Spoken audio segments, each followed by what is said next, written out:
Okay, so I'm going to go ahead and talk in this video about opening an investment account.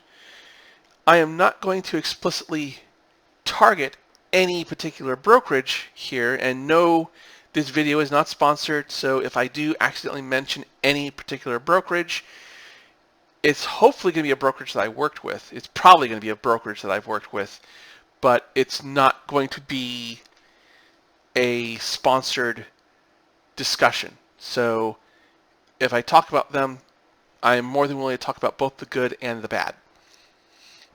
But I don't really expect to talk about any particular brokerage on purpose. So this is what we're going to talk about with regards to your brokerage account. So first, you are going to have to deposit something into a brokerage account. And the thing that I want you to remember as you are doing this is everything that you are doing with your money. Whether it is real or not, it's still your money. So you get to make certain demands that your money requires, that you require for your money to be spent in that action. Everything you do affects your money. Everything is done with your money. So don't just pick a brokerage account because it had a shiny ad. Respect yourself and your money, and that money will take care of you for a very long time. Do things randomly, and it may not. So the number one thing you're going to want to do is you're going to want to create an emergency fund. And that means that you have money that you have on hand so that you don't have to take money out of your investment account to make ends meet. You don't want to sell just to make ends meet. And I want to point out, I made this mistake in the past with Marvel Entertainment. I had several thousand shares of Marvel Entertainment when it was only a couple dollars a share 20 some odd years ago. Huge mistake to sell that off to make ends meet because I didn't properly budget my money. So make certain you have that emergency fund set up first. The general recommendation, and the recommendation that I follow, echoes what is stated by Dave Ramsey in his Financial Peace University coursework. Your emergency fund should be at least 3 months. I said up to. It should be at least 3 months of your monthly expenses in a standard savings account. Don't put that money in an account that costs you money per month. That should be an account that is there. It gets their standard, whatever savings interest rate you get. The bigger you can make that fund, the better, of course, but 3 months is what you should roughly have in there. My emergency fund has probably about 5 months left at this point. It was 6, now I believe it's 5.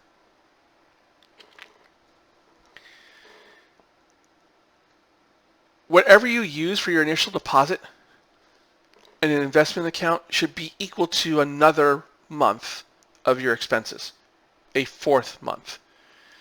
Or whatever month you have, whatever you're using, however many months you're saving up, you save up one more month, and that one more month becomes your initial deposit for your brokerage account. Most brokerage accounts are going to want about $1,000. Some of them, I believe, there's $100, but be prepared to deposit $1,000, and this is U.S. funds that I'm talking about, into your account to open it. You should not need money from your stock market account unless your emergency fund is completely drained.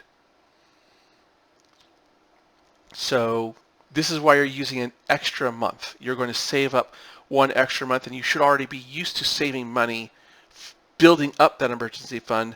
Well, now when you save up the last set, it's not for your emergency fund, then you take that money, you drop it in, and you look to the brokerage, you put it in the brokerage account that you're going to open. So when you complete the emergency fund to the level you want it to be, that's when you start looking at the different types of brokerage accounts that are out there while you're saving up for your deposit. So once you have the deposit set, you know where you're going to put it. Selecting a brokerage is 100% dependent upon you. And what you want to do is you want to weigh what is important to you when you're selecting a brokerage. And when I say weigh, I mean actual mathematically weigh your brokerage account, the different brokerage accounts out there versus what you value, what you feel is important to you. Calculate the weights for the different brokerages. Best weight wins. So let's say, as an example, these are the types of things you might want to look at for a brokerage and their importance level to you. So let's say that you want to have a wide variety of markets and you want that to be your most important thing. If that's your most important thing, then you're in a market with 3 points.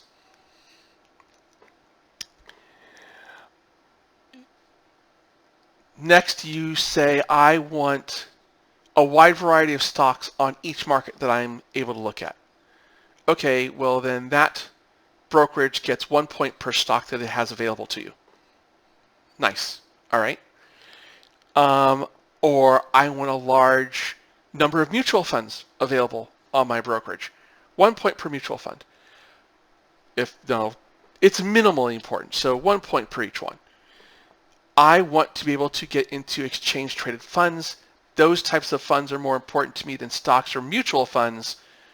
Okay, let's weigh that with 2 points for every ETF that's available on that brokerage. Multiply and add. So you get something that looks like this. You're comparing brokerage A and brokerage B. These, by the way, are just examples. They're random examples. They don't represent any particular brokerage. But brokerage A only allows you to trade New York Stock Exchange and NASDAQ. Well, I'm weighting those as 3 points. There's two stock markets available to it, so 6 points. This brokerage A gives me 200 ETFs. There's 500 total individual stocks. And when I add this up, 500 plus 400 plus 6, 906. Brokerage B gives me access to OTCBB. So it's 3 markets, 9 points. It has fewer ETFs, but has significantly more individual stocks. 3902, and there's your winner. So even though ETFs weighed more, the total number of individual stocks vastly outweighed the ETFs. Now, to be clear, you're not going to necessarily bind yourself to this. If you don't like brokerage B for some reason, you don't necessarily need to let this math dictate it to you. But this is a quick, easy example when you have like 15 different brokerages that you can look at, and a lot of banks themselves are actually giving you access to investment style, individual investment type brokerage accounts. You want to compare them side by side. Numbers is a great way to do a quick comparison. Of course, this is an absurd example. Clearly, one was 900 to 3,200. Yeah. But here's what you use these weights and be as detailed or as vague as you want, because it's your money at the end of the day. You're putting your money into somebody else's care. You need to be comfortable with what you're choosing, and you need to make those choices based on some system, and numbers are a very good way to just simply say this beats that. Maybe you want live brokers or live tech support. Assign points to that. Maybe you want your brokerage to have open door branches that you can walk into. Some brokerages have that now. Assign points based on the number of branches that are nearby you. Whatever you want gets points. Those points add up and you make your choice. It's easier to make your choice that way. If you don't feel comfortable, don't put your money there. Even if the points, even if your scoring system tells you different. If you just feel better about group 2 or group 3, okay, go to that group then. You can even choose to select multiple brokerages. It's your money. Just make certain that you're going to need multiple initial deposits. You don't get to say, well, I've got $1,000. I'm going to split it up between these 3 brokerages, because each one of those brokerages may want a $1,000 deposit. Now, again, I would say that the $1,000 deposit isn't so much a requirement anymore. It's lower than that in most cases, but again, be ready with 1 month of your emergency fund money in each account you want to open.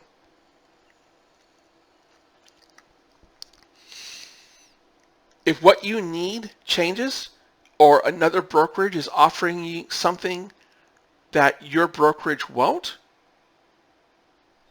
there's no need for you to say, oh, I'm just stuck with this brokerage because I have a bunch of stock in it. There are ways to transfer your stock between brokerages. It costs money to do that, so you don't want to do it on a whim, but you can change brokerages and move your stock without necessarily selling and bringing it back and then buying it back later. There's a reason why you don't want to sell your stock and then rebuy it elsewhere later, which we'll talk about in a different video.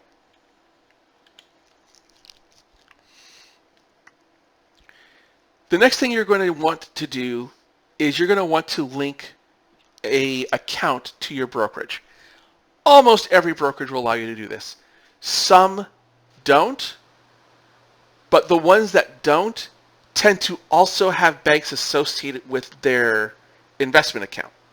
So the one that I'm thinking of, and this may be different now, but the one that I'm thinking of, I believe ING doesn't let you associate an outside account with your brokerage account with them, but they also offer banking services. And you can associate your ING banking service account with your ING investment account. That may be different. I haven't checked ING in quite some time, so if ING is who you're interested in, do your homework and make certain about how you can get money into and out of your brokerage account. The number one thing and most important to do is never tie your savings account to your brokerage account, especially your emergency fund account, but don't tie a savings account to a brokerage account. And the reason why is because in the United States, if you withdraw from your savings account more than 6 times in a month, there is a penalty associated with that. To find out more about that, you need to look at your bank's documentation for the savings account. It should tell you in there what the penalty is. It's a percentage of something. I forget what the percentage is. I think it's a percentage of all the withdrawals that you made over 6 or something like that. But more than 6 withdrawals get you a penalty from your savings account. You can deposit into your savings account as much as you want. You cannot withdraw more than 6 times. So if you expect to be putting money into your investment account regularly, specifically 8 times a month for whatever reason, definitely make sure that you've attached it to a checking account and not a savings account. Additionally, ACH transactions, which are what most of these links are going to be, are easier to do from a checking account. I don't know why. I don't know why. I looked it up online. No one ever had a real answer that I was satisfied with. So nothing to repeat here. You need the routing number for the account that you're tying to your account. It works just like direct deposit. So you're going to be, if you have checks, well, it doesn't matter if you have checks. If you have checks, the routing number is the first 8 to 10 digits in the lower left corner of the check. There is a weird block graphic symbol between the routing number and the account number that the check is drawn against. You can find both of those numbers if you have an online portal for your bank. Almost every bank has an online portal. Go to the online portal, pull up your account. Somewhere in there will be a settings or an info area where you can get your account routing number and account number information. Check with your bank on how you can get a hold of that number when you need it randomly 6 months from now. Because they'll give it to you when you open your checking savings account. Nobody keeps that booklet. I've moved 3 times since I opened my bank account. I have a bank account in a national bank, so me moving didn't do much damage to me. I just moved to a new location, and yeah, I'm in a new location. That's all I need to do. So I have to look up my routing number because I don't have checks. So once you have your checking account linked to your brokerage account, you can start doing deposits and withdrawals to the brokerage account from your bank and vice versa. The transfers are ACH unless you specify otherwise. Most brokerages have set limits as to how much money you can deposit and withdraw on any given day. You need to check with the brokerage as to what that limit is. I believe that the limit is subsequently dictated to them by the Securities and Exchange Commission, the SEC, but the bank may be more limiting than the SEC. So the brokerage may be more limiting than the SEC. So you want to check with your brokerage with regards to what the limit is. And you should be able to find that out before you open the brokerage account if large deposit withdrawal is important to you. You should be able to find out that information before you open the account in their information sections.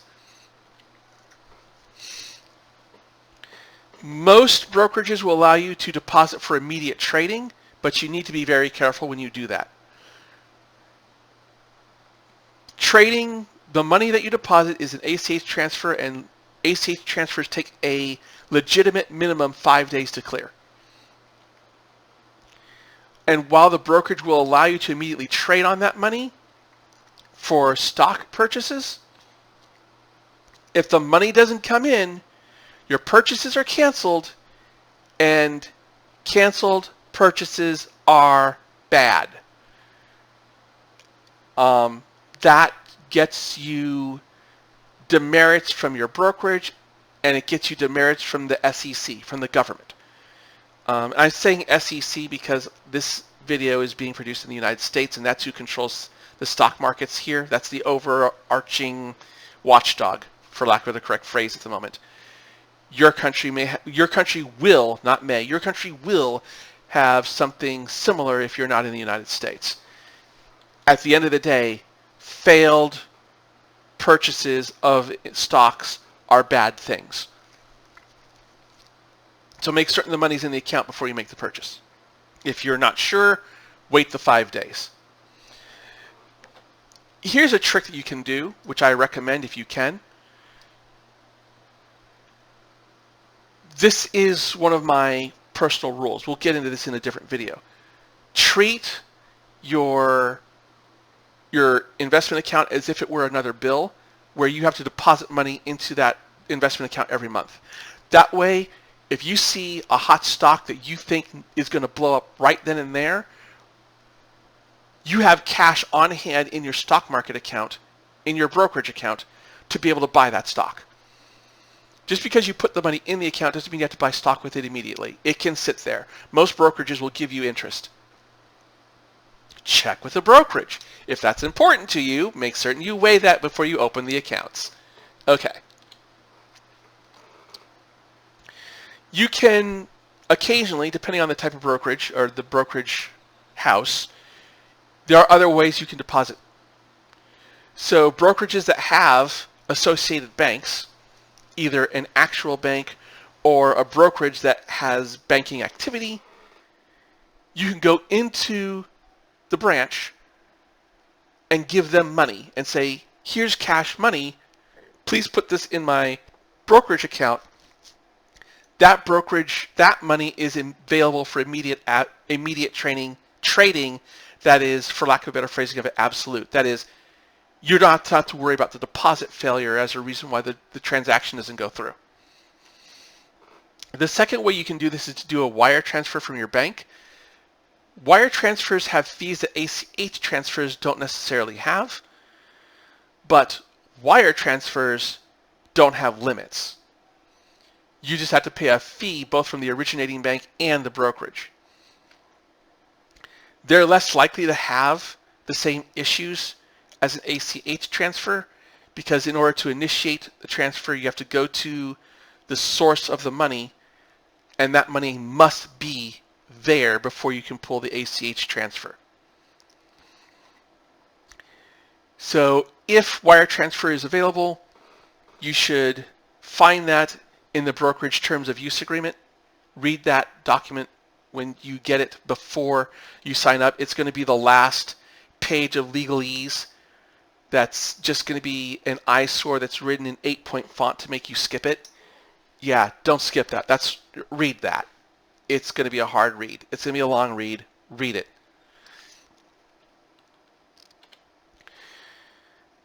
Withdrawing money from your account is similar to deposit. So what a lot of people like to do is they like to sell a stock and then withdraw some or all of the money immediately. And we'll talk about the reasons why people would want to do that. Unfortunately, you can't do that. Money from a stock sale isn't available until 5 days after the sale. That's the sale of the stock. That's called the settlement period. The broker will allow you to trade on that sale. So if you sell stock A and you use that to purchase stock B, most brokerages will allow that. But you won't be able to withdraw the money by ACH until 5 days after the stock settles.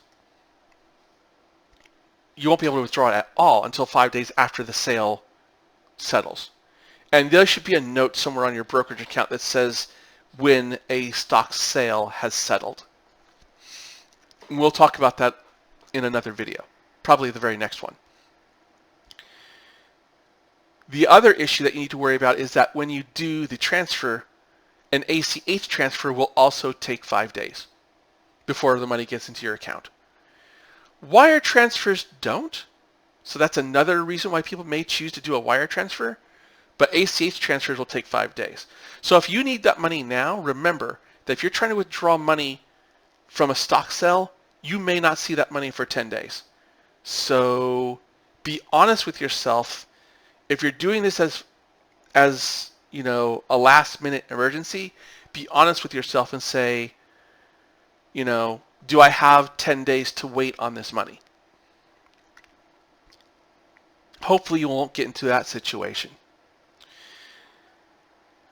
Now, one of the problems with this ACH transfer is that sometimes some of the lesser or smaller, not lesser, some of the smaller, newer brokerages will make this shady little maneuver, and it'll make you look, it'll show the money is available for trading, but it's not really available because the stock hasn't settled yet.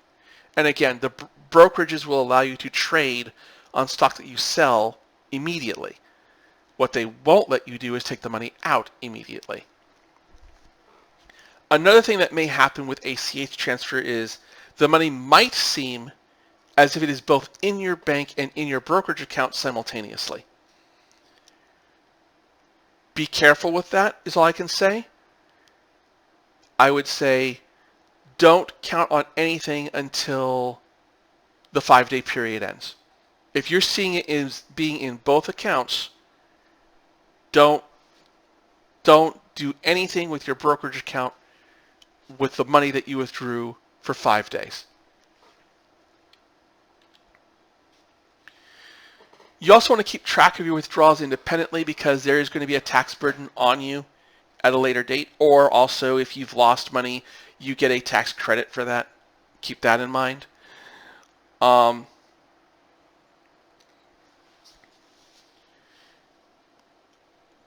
Restress, don't use money that you got from ACH until the 5 days of the ACH transfer is up. So again, a total of 10 days from the moment you sell the stock to the moment you have access to the money in your bank account. Other types of withdrawals that a brokerage may allow for you, you may get the ability to have them send you a check. That is always going to be the slowest method. That's going to take. I had that happen. I did that one time. I believe it took 30 days. That was a long time ago. I've never done it since, but I believe sending a check is the slowest possible method. Try to avoid that. If your brokerage has a bank associated with it or a branch associated with it, you should be able to go to the branch and withdraw pure cash after the settlement of the sale, if you want to withdraw the money that way. So as always, if you had any questions on this video, please look through the comment section of the video. If you see your question or something similar, click the like button on that question. If there's some nuance that you want to be included, reply to the question that you liked with your additional nuance. If you don't see your question at all, add a comment so other people can like it.